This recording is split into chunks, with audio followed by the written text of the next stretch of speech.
Bonjour mes frères et sœurs. Par la foi, nous marcherons. Je vais vous donner des chapitres de la Bible et des versets qui sont très puissants par le Saint-Esprit. Il faut méditer la parole. Donc, j'ai plusieurs points à vous donner. Philippiens 4, verset 13, premièrement. Isaïe 41, verset 10, deuxièmement. Jean 3, verset 16, troisièmement. Romains 8, verset 28, quatrièmement. Matthieu 11, verset 28, sixièmement. Philippiens 4, verset 6 à 7. Et ces 4 points que je vais vous donner, c'est fait avec puissance, par le Saint-Esprit, bien sûr. Donc le Seigneur nous montre, avant tout, je vais prier. Je te prie, Saint-Esprit, afin de m'exprimer avec fortification, avec amour, afin que les personnes qui écouteront cette parole avec l'autorité de Dieu, du troisième ciel. Voilà, tout simplement, Dieu me demande de m'exprimer. Donc, premièrement, dans Philippiens 4, premièrement, verset 13, la parole nous déclare, tout simplement, le dit avec vérité, avec amour. Donc, je me concentre pour le Saint-Esprit. Et c'est très important. Et il se nous dit, je puis tout par celui qui me fortifie. Et donc le Seigneur nous fortifie aujourd'hui. Le Saint-Esprit nous fortifie. Il est très important d'être fortifié. Oui, la parole nous le déclare. Il n'est pas le Dieu de hasard. Et nous devons être vigilants. C'est vrai que le Saint-Esprit est avec nous. C'est vrai que le Saint-Esprit est bon. Et vous voyez, il est très important. Voilà. Et le Seigneur me déclare aujourd'hui. C'est vrai que dans Isaïe 41, verset 10, c'est très important de parler de Dieu. Voilà, Dieu est là. Et c'est très, très émouvant. Parce que Dieu, le Saint-Esprit est avec toi.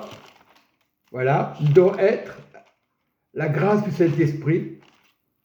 Et la parole dans Isaïe 41, voilà, le deuxième point. Oui, Isaïe 41 nous dit tout simplement au verset 10, voilà, regardons avec la puissance du Saint-Esprit, ne crains rien, car je suis avec toi. Ne promène pas des regards inquiets, car je suis ton Dieu. Je suis ton Dieu. Donc je vais terminer maintenant ce qui reste. Troisièmement, Jean 3, 16. Jean 3, 16. Quatrièmement, Romains 8, verset 28. Cinquièmement, Matthieu 11, verset 28. Et le dernier point, sixièmement, Philippiens 4, verset 6 à 7. Et je vous demande de prier. Donc tous ces passages, bon, je ne peux pas tout détailler, je ne vais pas rester trop longtemps. Et je demande au Seigneur qu'il vous donne l'intelligence, l'autorité du troisième ciel. Voilà. On n'a pas lutté contre le sang, la chair, mais contre les esprits méchants qui voudraient nous étouffer, qui voudraient nous éloigner de Dieu. Voilà, on n'a pas lutté. Le Seigneur lutte pour nous, parce que nous devons avoir les yeux fixés à Jésus. Et bien souvent, on parle des versets par cœur. Et si tu n'as pas le cœur de Dieu, tu peux avoir des chapitres, des versets, ça ne va pas marcher. Il y a combien de chrétiens, ils connaissent la parole par cœur. Ce sont des pasteurs, ce sont des anciens, mais toujours le cœur dur. Il doit être la grâce de Dieu. Jésus a tout donné, le Seigneur Jésus. Il a donné Marie. Dès la naissance, Jésus était dans le ventre de Marie par le Saint-Esprit. Et c'est grâce à Dieu que Marie a donné naissance au salut.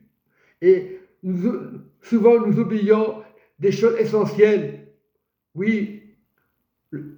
Et souvent, nous éloignons Dieu. Il y a un puzzle à donner. Et chaque fois qu'il y a un puzzle, il faut le donner tel qu'il est, la parole de Dieu. L'autorité, c'est le Seigneur, c'est l'Église primitive.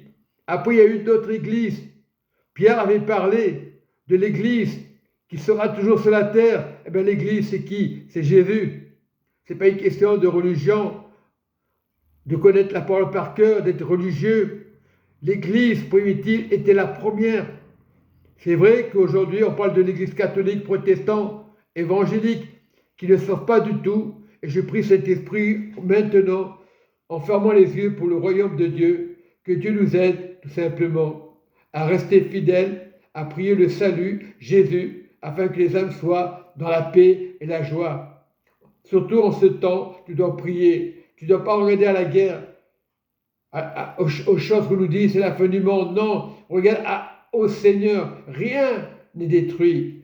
Si tu reviens au Seigneur, mon peuple est puni. Pourquoi? Manque de connaissance. Si mon peuple revient au Seigneur Jésus, je guérirai mon pays, parce que je ne peux pas me mentir. Donc le Seigneur te dit, ce n'est pas une question de chapitre, de verset, c'est une question de cœur. Car le Seigneur nous a été donné. Il est mort à la croix, son sang a coulé, l'alliance éternelle.